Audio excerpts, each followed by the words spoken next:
Hello. Hi, Ian. Hi, Emily. Hi. Thank you so much for joining the podcast. I've been looking forward to it all week. Delighted. Excellent. Brilliant. Brilliant. Well, to start us off, rather than me introduce yourself, I wondered if you could do that to start us off with a bit about yourself and, your career journey so far would be great. Okay, no problem at all. So, well, for those of you that don't recognise, who's probably the vast majority of the podcast audience. So, I'm Iain Stringer. I'm owner and founder of a company called Corisian Consulting. So, a little bit about my background. So, I've been in my working career for almost 30 years. Yeah, that long. And I've had the opportunity to work in a number of different senior leadership positions in my career, spanning a broad range of different industries and sectors. I started my career in the steel industry in the mid 90s, moving on to construction, utilities, taps and showers was an interesting market to be in for a while. And then most recently, and perhaps more people might recognize me from this, managing director of Synetics Security, the sort of integration business within Synetics PLC. Amazing. And your business that you recently launched, Corisian Consulting, could you explain a little bit about your business and the offering that you have as well? I can. And so Corisian Consulting is relatively new. So I founded the business in the summer, in July this year.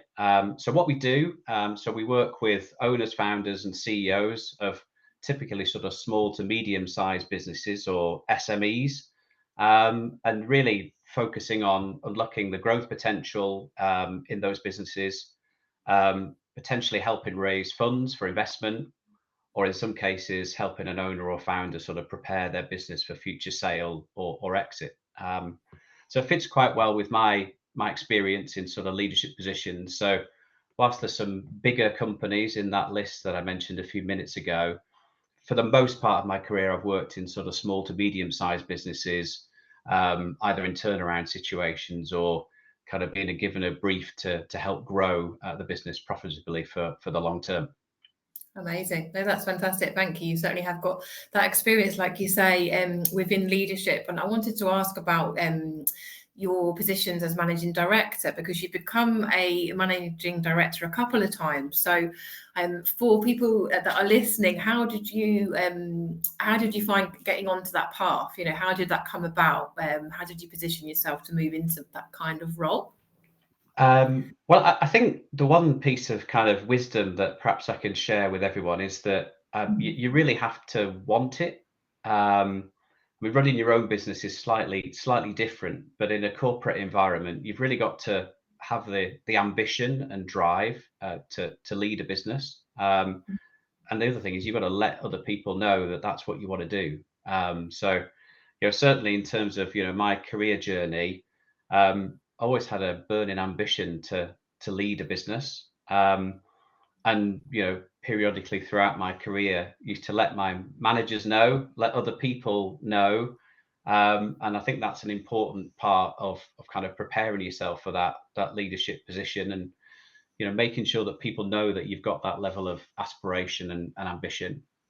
I think the other piece of advice that certainly really helped me is to get some sort of practical help and advice and support. So a lot of people kind of either don't like or are a bit reticent to sort of look at resources like executive coaching, leadership coaching. But I found that a really invaluable part of sort of getting me ready for a senior leadership position. So they can help develop you as a person, help you understand, your understanding of yourself and your self-awareness, and also kind of help maximize your own strengths as well, and sort of put together a plan to help get you there. And it could often be quite a useful, trusted sounding board. We all have our own insecurities and worries and concerns. It helps you get a sort of balanced view of where your strengths lie, and putting together a plan that you put together with someone who's perhaps got some practical experience. Fantastic. Yeah. So you really have been on the flip side of that as well, then, haven't you? From the other side yourself, receiving the coaching and getting you ready, like you say, for that leadership role. And talking about leadership, what sort of made you successful, or what makes you successful in a leadership type position, would you say? Insanity? No, maybe not. I think things that have really helped me is a sort of inbuilt resilience. Mm, So not everything goes right. You can't expect every day necessarily to be a good day. So I think that's quite a good mantra to have in the back of your mind. Not every mm, day is going to be a good day. How do we make it the best it can be? So resilience, I think, is a critical part of that sort of leadership qualities mix. yeah. Empathy, being able to sort of develop relationships with people, empathize with their situations, I think is another important part of being a good leader. You need to be Mm, super driven. So it's not for the faint-hearted. For the most part, people don't land in leadership positions by accident. It's because they've worked at it and they're really passionate about doing it. And I think that's the final part of the mix is you're having yeah. that enthusiasm, that get up and go, that unrelenting drive to get where you want to be, but also a purpose. If you can see a vision for the business or your business, I think it becomes less of a stress and more of a passion and a joy to go to work every day. And I think that's really Mm. important. Yeah, I can see that. That's a real secret to it. Like you say, like that drive and that vision and that passion and enjoyment for what you're doing and what you're achieving. What are some of the significant challenges that you've perhaps faced as a leader? So obviously when you've had obviously certain challenges, you're trying to find solutions to those. Any examples you could give, or how would you navigate through, any challenges, would you say? Um, I'm trying to think of some practical, sort of real good examples. I think, yeah, you really have got to roll your sleeves up, first of all. Mm. Second of all, I think you've got to be prepared to fail. I know that Yeah. sounds odd, um, but I think, certainly in my leadership journey, I found not everything goes well, not everything goes right. Mm. Despite lots of effort and planning, sometimes things don't work out the way you planned. And I think there's some really useful tools that you can use to help you on that day-to-day kind of ride, of roller coaster ride of, things going well and other things perhaps not going as well as you would have liked. And I've always Mm. tried to look at results, whether they're good or bad, just as feedback. These are the sort of practical results of your actions, and you can change the way that you react to those. You can change your plans, what works well, what's successful, keep it, nurture it, grow it, do more of it. What doesn't work so well, learn from it, change it. I think that entrepreneur's mindset of just seeing it all as feedback is really helpful, because Yeah. otherwise I think sometimes it can trip you up a little bit and you get a little bit down about some of the stresses and things that don't go as well as you'd have liked. Just see it all as feedback would be my advice. Mm. That's a really good view of it, very holistic view, because like I said, not everything is going to go a certain way. So you have to, to reduce those sort of anxieties, if you like, it's not being afraid to make a mistake. You have to try things, you have to make risks, don't you? You do have to take risks, I think, and that doesn't mean being sort of reckless about it, but it means Mm, taking sort of calculated risks based on what you know about your business, your market, and your customers. Some of these things will work well, some less well, but it's being able to see it as feedback along the way on the journey, and being able to sort of change direction and react to the feedback that you get. Success is not final and failure is not fatal. You just have to keep a balanced approach to all that feedback, and I think that makes you a better leader overall. it's all part of the process, isn't it, of learning and improving. Okay, so talking on that, when it comes to obviously the business side and business development and strategy, obviously you started your own business, and obviously myself doing that as well. It can be a bit scary, Very but much how do so. you overcome that fear, that initial kind of sort of fear factor, if you like? I think kind of seeing success and failure in those terms, as feedback helps a little bit, and realizing that you won't get everything right first time out of the box. I think that's another important sort of mindset of particularly somebody who wants to start up a business. Hmm. Um, I think the other thing is you have to have an innate belief in yourself. Yeah, there is well, got to have If that. you can't believe in yourself, I think it's really difficult to sort of start a business from scratch and deal with all the challenges that brings. So, having that innate belief and drive that you can do it is really important. And in the darker days, it does keep you going. Yeah. Because as I say, not everything goes to plan. Some days you wish, well, perhaps I should just go and jack it in and do something else, work for someone else. But I think you just need to take that in perspective, in a set of results, and say, well, where do I need to change or improve to get the sort of results that I'm targeting, and keep on keeping on, keep going. Keep What's going, working and well, keep happen. doing it, and what's not working, change it, improve it. You will get there. Resilience and determination is absolutely key. Mm. Yeah, that's great. Thank you. And when it comes to business forecasting as well, when you're working with clients and you're putting together, strategies, for the future, how do you prepare for that? And how do you help your clients prepare for the future and that sort of forecasting element as well? One of the real privileges of doing what I do, of working with owners and founders of lots of different businesses, is that there's some fantastic businesses out there and people with some great ideas and great products and services. So, it's never a dull day in terms of getting to know new people and understand all about their businesses. But you tend to meet different types of people, and I think a lot of people who run their own businesses start them up because they're expert in their field, or they're sort of technical experts.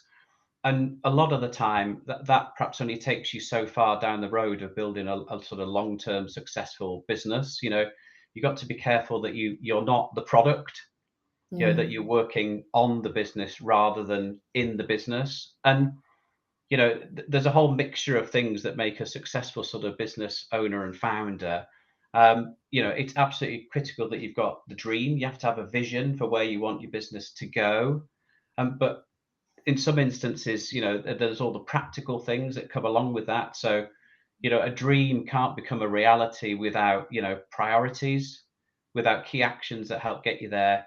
And also, measuring the right things that help you on the journey. Because again, not everything goes to plan, but you need to make sure that as a business owner, you're looking at the right things to help grow your business for the long term. So, everyone's slightly different, but I think having that sort of clear plan of where you want to take the business and what's important, because we can spend a lot of time at work and do lots of different things, but making sure we spend time on what's really important is really, really, really critical to being a successful business.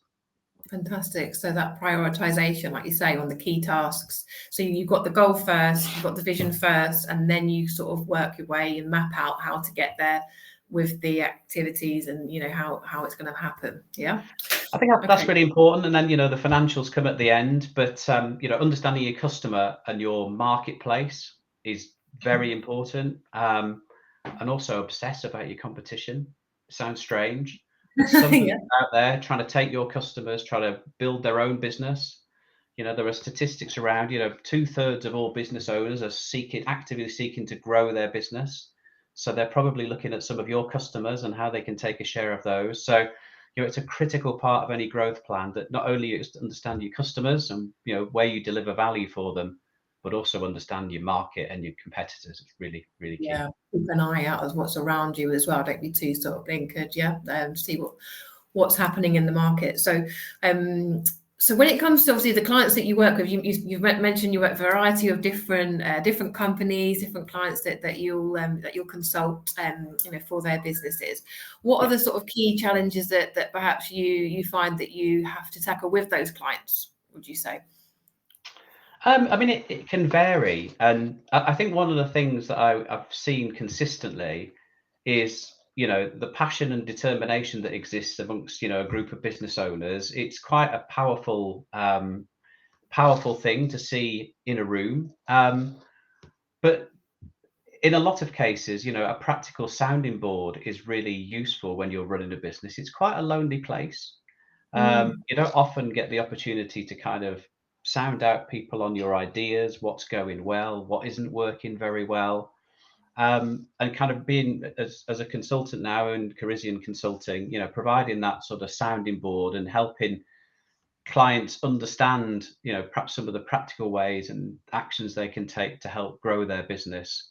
In a lot of ways, just gives them the confidence to get on with perhaps things that they already felt were the right thing. But perhaps couldn't necessarily convince themselves to take the right next step. So Outside, it's yeah. so it's really helpful to I think to have a sounding board.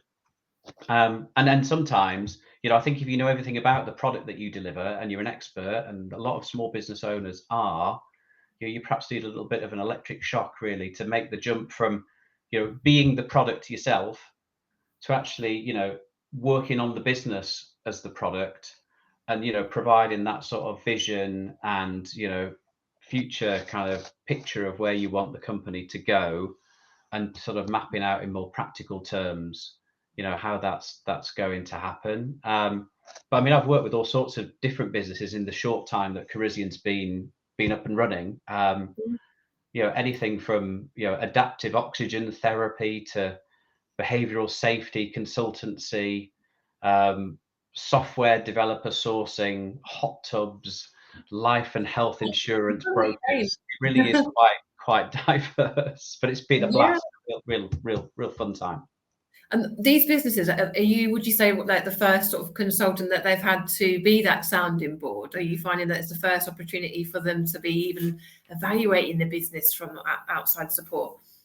In a lot of cases, yeah, that's true. I think that there's probably quite perhaps 3 or 4 common themes around, perhaps why businesses are struggling to grow and take things to the next level. It might be, in some cases, it might be the owner and founder to some degree, that they're so involved in doing the day-to-day that they need to step out and look at how the business can grow. Also, the evolution of the business as well. And if you're lucky enough to start a business with people that you know and trust, sometimes the business grows and gets beyond the skill set of those initial founders. So, as the owner, you've got to kind of look at the long-term future for the business and what resources it needs. Recruiting the right talent in, not just for now, but for the future. And I think that's quite a struggle. You're obviously very loyal to your people, but sometimes that needs to change. So you've got the right specialties and experience to help the business continue to grow. And inevitably, those that start the journey are not the ones that are there at the end, and that's normal, but nonetheless a big challenge to navigate. Interesting, yeah. So looking at yourself, obviously sometimes that can be really tough, can't it? So you have to kind of break through and obviously encourage them to really sort of reflect on themselves, and that takes obviously a different mindset. They might not be used to doing that, just the same as looking in the long term. They might not be used to obviously planning and seeing the long term because they're so used to looking at what's right now. So it's changing their sort of ways of thinking, isn't it? And it is. And I think the other thing is that I found is, you have to, growth isn't necessarily easy, and you have to commit to it. And I think, the business has to be committed to growth if you're truly going to make it happen. And, being honest, I've found a couple of occasions where the owner of the business isn't necessarily ready at that point in time. They've got other things going on. But I think it's really important to realize that this is not, something that you can kind of choose to spend some money on and the results are assured. I think this is only the preparatory work. The real hard work always comes from the owner and the founder and the team to kind of drive it forward and invest in the future success of the business. It's a choice. But if you can get it right, you can be on a wild ride, a great journey. And growth brings with it opportunities to invest in the business, to bring the right talent in. It's really important to have a growing business for the long-term prosperity of everyone that's involved in it. Yeah, it's very exciting as well. It must be very rewarding for you as well to see a business flourish and and succeed and grow, but on the back of the support that you've given them. It's brilliant. I don't think there's anything better. Having been in some tough situations in the past and been able to learn from those, being able to give some benefit of the experience that I've picked up over the years and apply it practically to new and challenging circumstances, it is really rewarding. Yeah, it's the best thing ever.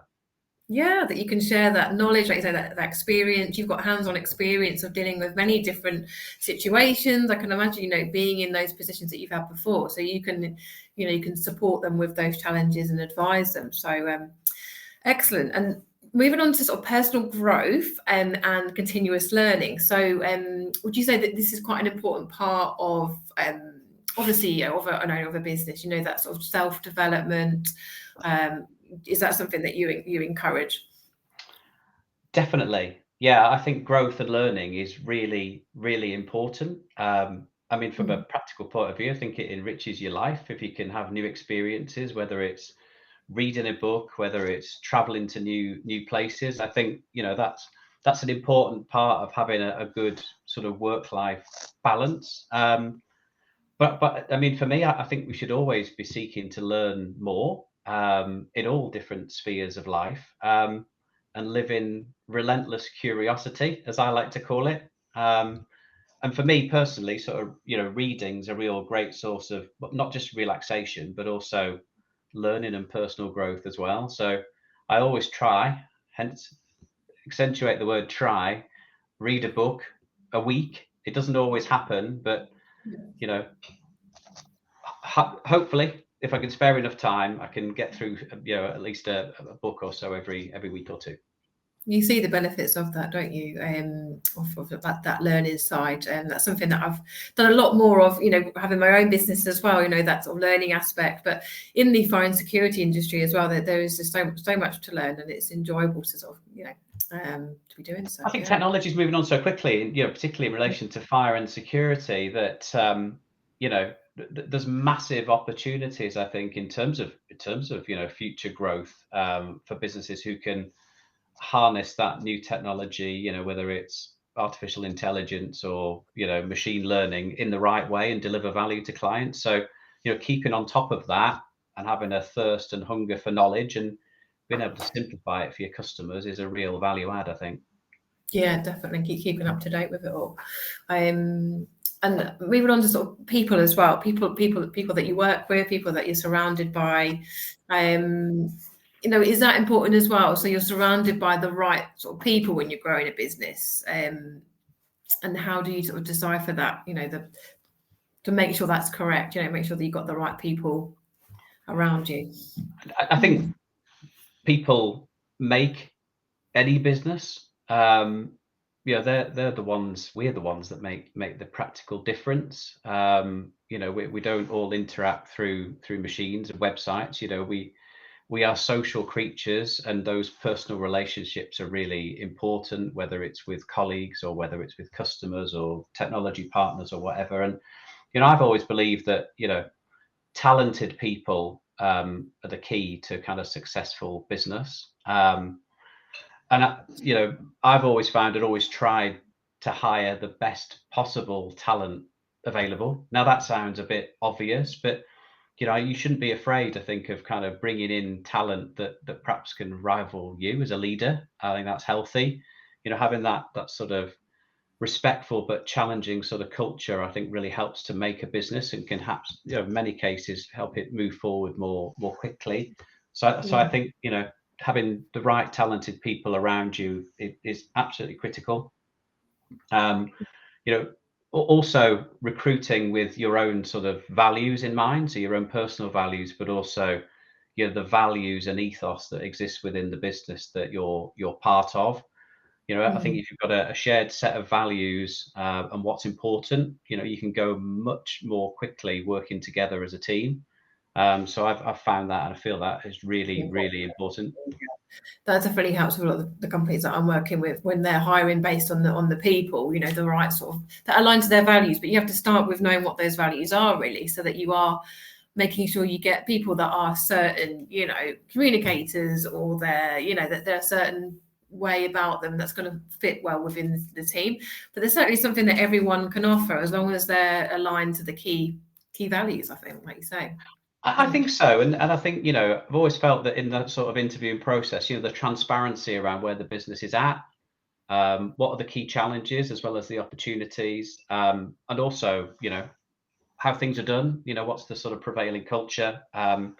You'd be surprised, how quickly a toxic culture can consume, the best strategic plans. If not everyone's aligned, it can quickly undermine the progress of the business for sure. Yeah, no, that's it. Thank you. Okay, great stuff. So taking business to the next level, how do you help businesses grow to like the next level? Obviously, so you're working with companies that are going through various different phases. So, are there sort of certain pain points perhaps along that process, and are there different stages to sort of growth within businesses? There very much are. I think one of the things that makes my job so enjoyable is getting to know owners, founders, and their businesses, and what makes them tick. So their customers, what makes them different. Where's their distinct and unique value add, and also getting a feel for the competitive environment and how the sort of market is evolving as well is really, really important. And as we were saying a wee bit ago, I think another important part in sort of working with businesses who perhaps want to move to the next level in terms of growth and prosperity, they have to choose it.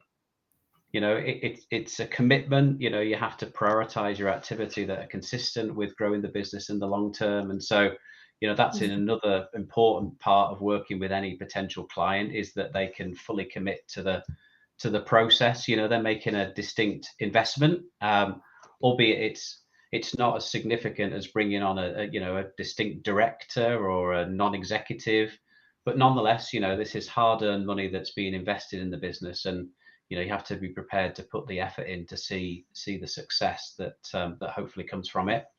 No, that's great. Thank you. That's a nice sort of continued theme throughout our conversation around that, being ready, being ready and making that choice to commit, and do what needs to be done, and be adaptable, and be open-minded to change, and make the improvements that you need to make to see the business succeed and grow and flourish. Yeah, I think so. And as we were saying before, some of it, I think, some fantastic businesses around, and people with fantastic depths of knowledge in terms of their own sort of specialties and area of expertise.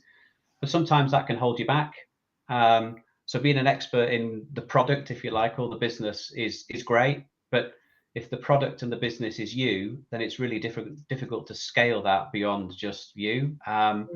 So kind of helping sort of a process of stepping out of the day to day and thinking about how practically can we scale the business for sort of long-term growth, it is one of the more fun parts of what I do. And really interesting seeing almost the development of some of my clients, from being very much invested in their business and understanding all the nuts and bolts of it, to stepping one degree away and thinking about what they want to do and achieve with the business and the teams that they work with. And that's what's going to get them, like you say, from that to that next stage of growth, like taking themselves out. And would you say that you get a lot of resistance to sort of delegation? Do you find a lot of leaders are sort of, they want to do it all? They've got that sort of wanting this to not let go and let others do parts of the business? I think it's sort of fairly common amongst us all business owners, isn't it? We're control freaks, and we want to do everything ourselves and make sure everything's done in the best possible way. But you have to come to the realization that you haven't got the time to do everything, and it's probably not the most important way to spend your valuable time either. So if you can come to that realization and start to sort of prioritize what's important to what you want to achieve in the business, then you've got a much greater chance of achieving it. And that's where my kind of business hopefully can flourish, and where we come in, helping people like you, owners, founders, and CEOs, develop that blueprint for success. So, some practical steps in terms of understanding customers, markets, what your proposition and differentiators are, and then building a sort of practical plan then, not only to how you organize yourselves, but what's important, your priorities, and some of the right financial metrics to sort of track the journey on the way as well, to make it stick. Yeah, we move with you on that journey. It's almost like trusting the experts. You know what you're doing. You've done this time and time again. A lot of people just need to obviously trust in yourself. The expert, and you know what you're doing, and letting go a little bit and doing what needs to be done. Yeah, you do. I think learning to let go a little bit is an important part of being a successful leader. you know, there are many ways we can spend our time and many kind of valuable things we do, but it's focusing on the right things that will make the difference. Fantastic, brilliant. And is there anything coming up for yourself, Iain? You spoke about perhaps moving more into sort of the fire and security industry. Are you going into any sort of events coming up? What's next for yourself in the business, would you say? Well, certainly, you know, as I mentioned, some of the clients that I'm working with now is a real sort of diverse mix, and I'm really grateful for that. But you know, I've worked for a number of years in the fire and security sector, so this is not a sales pitch by any means. But it would be nice to do a bit of work in the sector. Obviously, got a fair amount of experience in terms of the market and you know, what's coming up in terms of emerging technologies. And, you know, again, you know, obsessing about your competition, I know there's some fantastic sort of fire and security businesses out there, which have got fantastic potential, and it'd be great to, you know, help. I see, you know the industry so well that it would be an ideal scenario, wouldn't it, that you would support businesses within that field, because you've known that for such a long time. And how do people get in contact with you, Iain, just to get an idea of where you are online and how people might be able to reach out to you? So best way to contact me is on LinkedIn. So I've become a bit of a LinkedIn junkie over the last sort of 3 or 4 months. So yeah, if you are interested, want to know more about what Corisian Consulting might be able to do for you, then just drop me a message on LinkedIn, and I'd be delighted to get in touch with you. Amazing, thank you. Well, thank you so much for joining the podcast today, so we can really understand also your business and what you're doing there, and really the value that you add, really, so people can understand the approach that you have with the clients that you work with. So, but yeah, all the best with the business. Sounds like it's going really well. Well, likewise, Emily, and delighted to be involved in it. I mean, being honest, this is my first podcast, so hopefully the first of many more. But thanks very much for the invitation. I've to you, and hopefully a number of people who listen and see the podcast get a lot of value from it. Yeah, I'm sure they will do. Yeah, I'm sure they will. Thank you so much. Thanks, Iain. I'll speak to you soon. Yeah. All right. Bye-bye. Take care. Bye.